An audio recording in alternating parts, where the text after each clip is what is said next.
Entonces, la última vez hemos terminado de presentar la operación adiabática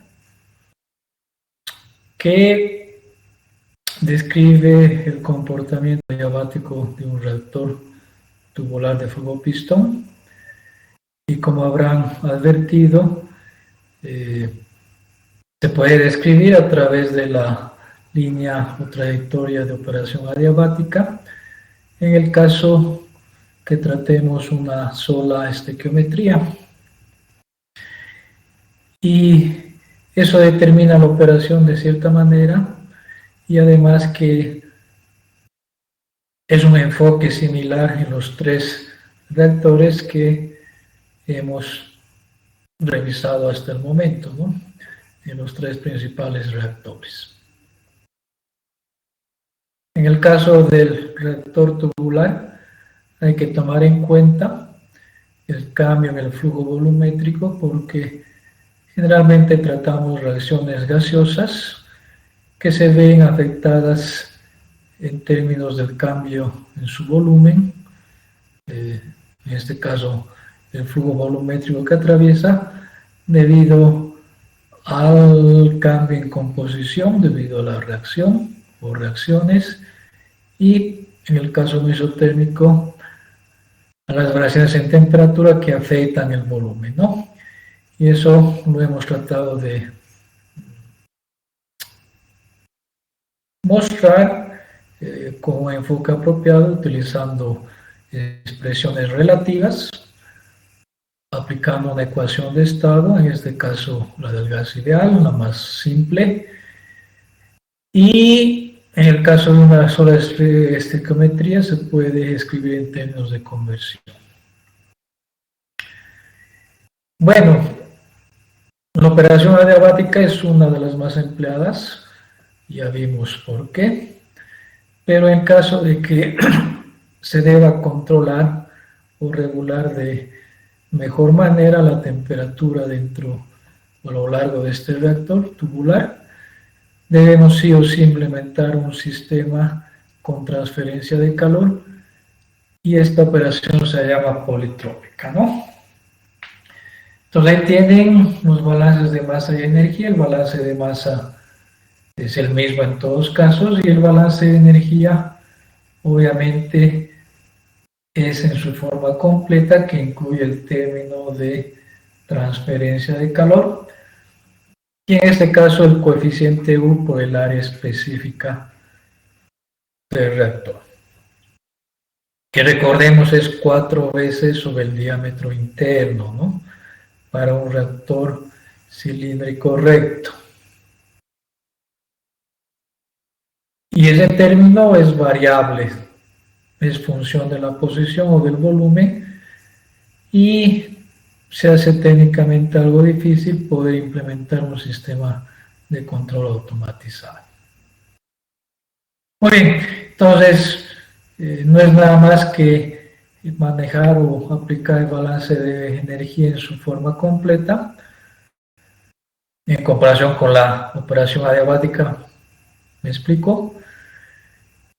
Y prácticamente la solución a este problema es numérico. No hay otra opción, no hay otra posibilidad.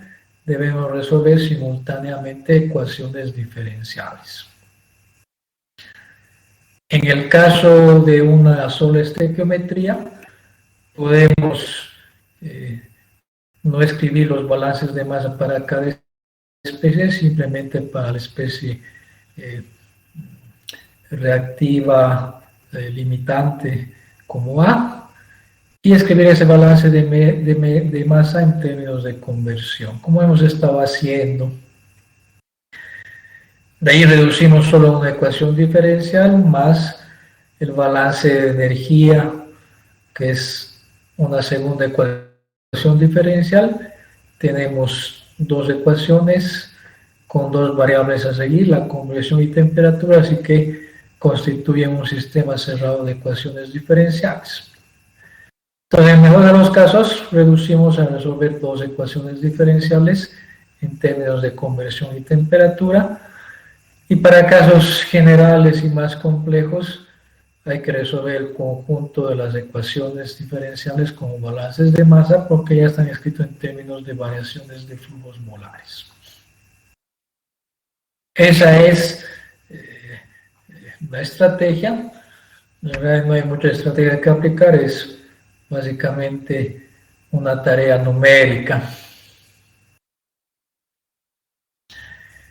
Como ejemplo, consideremos la reacción irreversible del mismo orden que manejamos en la reacción adiabática.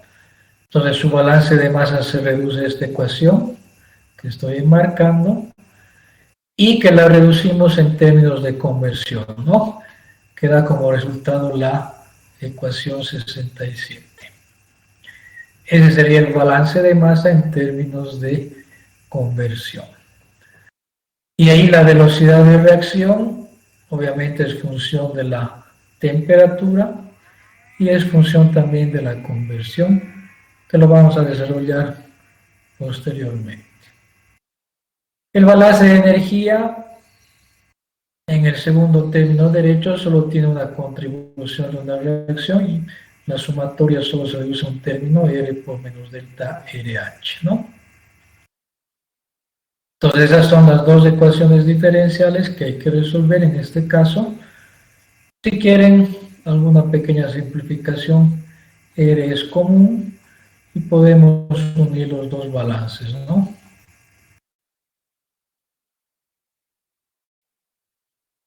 Entonces el balance de energía quedaría de esa manera. Si metemos E aquí será Na sub 0 por menos delta RH de reacción por dx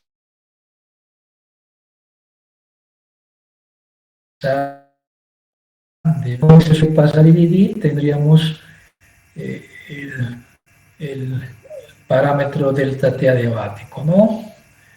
Que es válido, si bien no operamos abiertamente, pero es una contribución a la operación politrópica. Aquí tendríamos U área específica por MS sub P,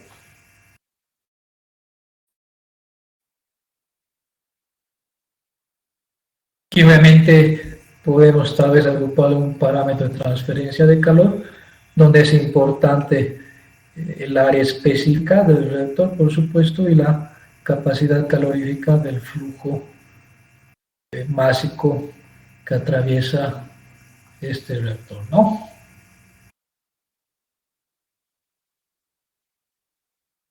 Entonces, la ecuación diferencial de balance de energía está escrita en términos de conversión y temperatura con una condición inicial de frontera T alimentada a la entrada, ¿no?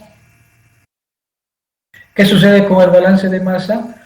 Esto es K por CA, K es, según Arrhenius, esta expresión, ahí aparece explícitamente la temperatura, y CA es flujo molar de A sobre flujo volumétrico. Pero eso ponerlo aquí. Entonces ahí tenemos la razón flujo molar sobre flujo volumétrico. Esto ya no se desarrolla, sigue siendo el mismo. Bueno, en realidad sí, en términos de conversión sería Na sub 0,1 menos XA. Por eso aquí aparece 1 menos XA, aquí está. Y el flujo volumétrico será el flujo volumétrico alimentado por T sobre T sub 0.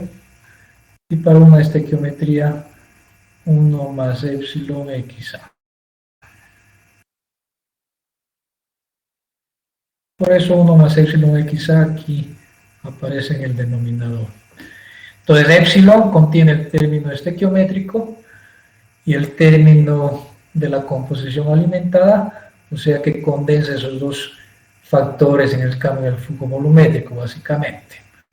La composición, que varía a lo largo, para una sola estequiometría, y la adición posiblemente de un inerte en la alimentación, como afecta al flujo volumétrico. Entonces esto es T sub 0 sobre T. Entonces T aparece ahí, pero tiene que resolverse junto con el balance de energía. Y obviamente la razón flujo molar alimentado sobre flujo volumétrico alimentado es CA sub 0.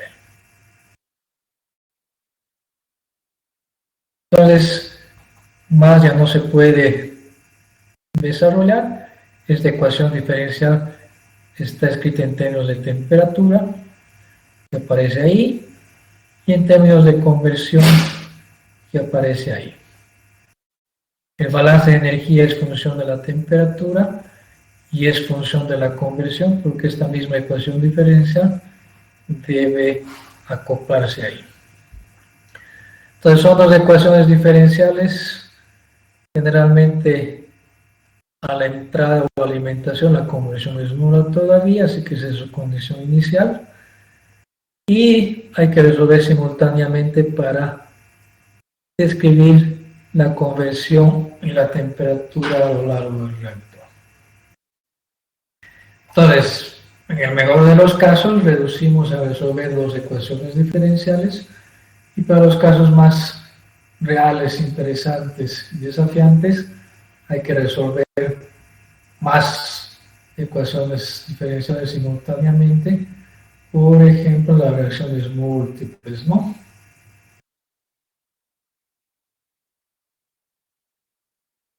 Entonces ahí tenemos un ejemplo genérico para una reacción exotérmica, que son las más habituales, cómo avanza la conversión a lo largo del volumen para distintas situaciones con valores epsilon, ¿no? Entonces el valor 0 representa sin cambio en la composición.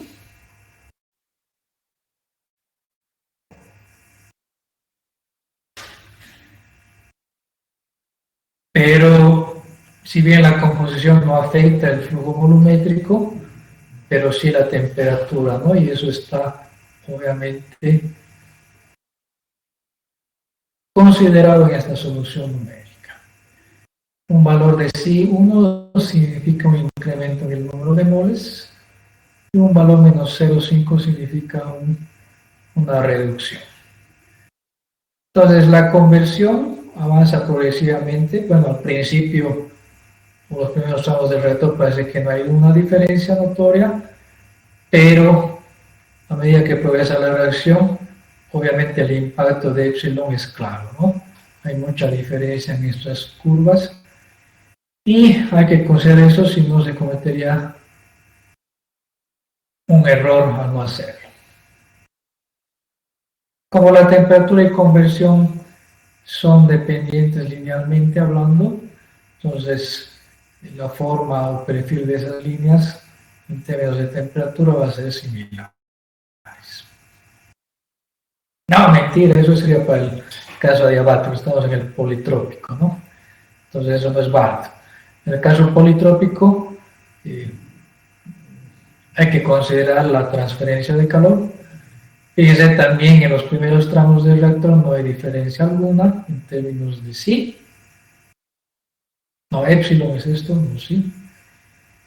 Y lo más importante es recordar, obviamente, que en la reacción politrópica el término de generación de calor hace que estas curvas se incrementen o se eleven en términos de temperatura, pero en algún momento la transferencia de calor va a lograr equilibrar y tal vez eliminar más calor, y eso es obvio porque la reacción va a ir consumiéndose, entonces la transferencia de calor va a ser mayor en este caso que la producción y empezar a reducir la temperatura. O sea, las curvas pasarán por un valor máximo, ¿no? Y esos valores máximos, como ven, dependen del valor de epsilon. Si hay cambio en el número de moles, ya sea habiendo un aumento o reducción en estos. Y obviamente esos máximos ocurren en distintas posiciones. Hay distintos volúmenes del reactor.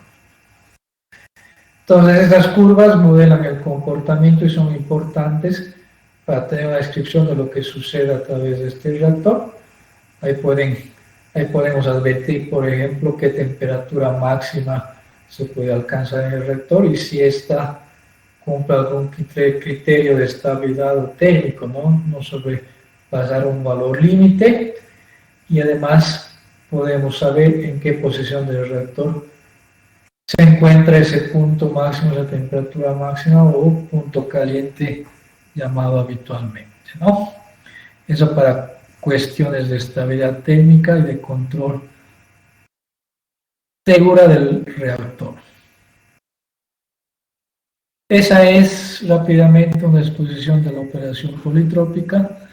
Obviamente no hay recetas ni fórmulas mágicas.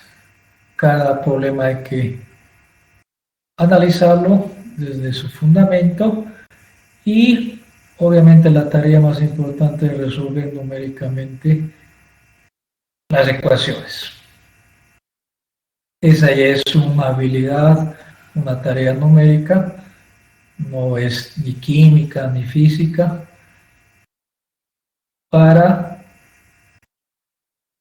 resolver o describir lo que sucede en este reactor en forma politrópica. Bueno, con esa exposición básicamente terminamos de cubrir el capítulo 5. Los tres reactores tienen la misma estructura, el mismo enfoque de estudio. Y obviamente estos se complementan con una guía de problemas resueltos que forman parte integral del contenido, ¿no? Entonces ahí se ilustra, siempre repito eso, en forma detallada, en forma fundamentada y además con una lógica establecida en base al enfoque que estamos proponiendo. Como la solución, básicamente han podido advertir, es numérica en la operación isotérmica en los tres reactores. Hay distintas etapas o procedimientos de atacar o resolver eso. Puede ser desde un comienzo, puede ser a la mitad o puede ser al último después de tratar de simplificar lo más posible las ecuaciones. Eso ya depende de cada uno y de la estrategia que quiere aplicar. Obviamente hemos optado por trabajar y desarrollar lo máximo esas expresiones y combinarlas para poder entender cuál es la estructura física del problema en todas las operaciones adiabática y politrópica y para tener algunos criterios generales, ¿no?, que podemos aplicar o tomar en cuenta para distintas operaciones, ¿no? Entonces, y por eso hemos notado eso y especialmente utilizar mucho el diagrama de conversión de temperatura. Comparto pantalla por unos instantes.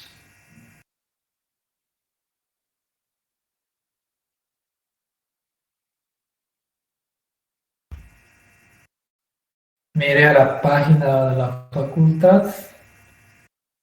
Eso para recordarles una vez más que tienen a disposición la guía de problemas resueltos. ¿Dónde está? El reactor tubular de flujo pistón, ahí está.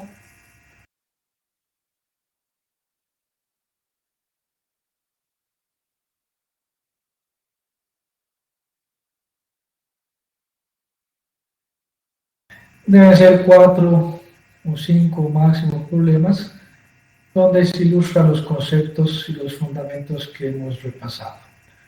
Entonces estudia diferentes situaciones, diferentes cinéticas, ya sea operaciones adiabáticas, politrópicas. Se utiliza, por ejemplo, la cuadratura como forma de resolución, o resolver ecuaciones diferenciales o simplificar las balances de masa. Eso ya podrán ustedes revisarlo con más detalle. Ahí está la operación politrópica, la operación adiabática. Y en el último problema tenemos múltiples reacciones 3, que la única, bueno, no, la única, no sé si es la única, pero la solución más práctica es resolver las ecuaciones diferenciales simultáneamente como balanzas de masa y energía, sin mucha simplificación o trabajo alguno, ¿no? Y ahí están, rápidamente señala las ecuaciones y estas se resuelven para encontrar los flujos molares a lo largo del reactor, ¿no? Aquí, por ejemplo, un volumen de 0,4 es más que suficiente porque ahí ya se extingue la reacción o el reactante A. Los productos ya dejan de aumentar en su producción, ¿no? Entonces ahí tendrán que utilizar herramientas matemáticas desde las más accesibles y simples como una calculadora científica, que la mayoría de hoy en día la tienen, esas habilidades, esas herramientas, o paquetes numéricos o entornos computacionales numéricos más sofisticados. Eso ya es decisión y habilidad de cada uno.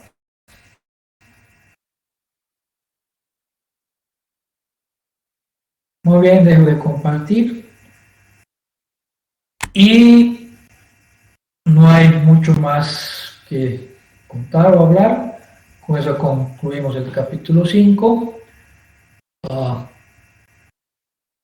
En un momento les voy a dar la oportunidad para plantear alguna pregunta o consulta, si estuviera, pero como el examen, primera evaluación, hablando, es la siguiente semana y casi siempre tratamos de cumplir, terminar 1 o 2 semanas antes del contenido, y lo hemos hecho. Entonces, la política es, bueno, el día de mañana tienen su parte práctica, eso es normal. El día miércoles yo voy a utilizar ese tiempo para elaborar o preparar el examen. También el siguiente lunes lo mismo. Tengo que elaborar, preparar. Y ese tiempo ustedes lo utilizan para también prepararse individualmente y no tener que preocuparse de ingresar nuevamente al aula o a la sesión virtual. Entonces, conviene hacer esa pausa en la base de contenidos y el encuentro con ustedes sería el día miércoles, que es su siguiente evaluación, que por el momento será a través de la plataforma del Classroom, ¿no? Entonces ahí estará a la hora establecida habilitado un formulario de examen que ustedes tendrán que resolver. Obviamente vamos a hacer algún control, ya lo veremos, y si hubiera algún cambio, eso se les avisará a través de la plataforma del Classroom. Pero eso es básicamente lo que se acostumbra a realizar. Entonces, si tienen alguna pregunta, consulta, háganlo ahora, contestando sí o no, y luego formulando esta.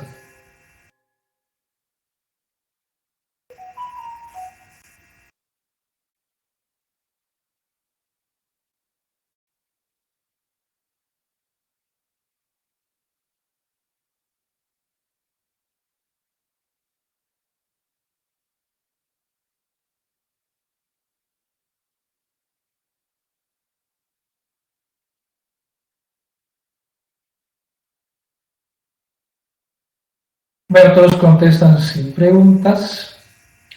Y el examen sí es el siguiente viernes 21, ¿no? Eso está establecido en el plan global. Todas las fechas ya hemos definido eso en el primer día de clases y no hay duda al respecto, ¿no? Tienen una semana prácticamente para la evaluación. Empezar a prepararse desde ahora es muy corto. Si no lo han hecho, Es lamentable, han perdido mucho tiempo valioso.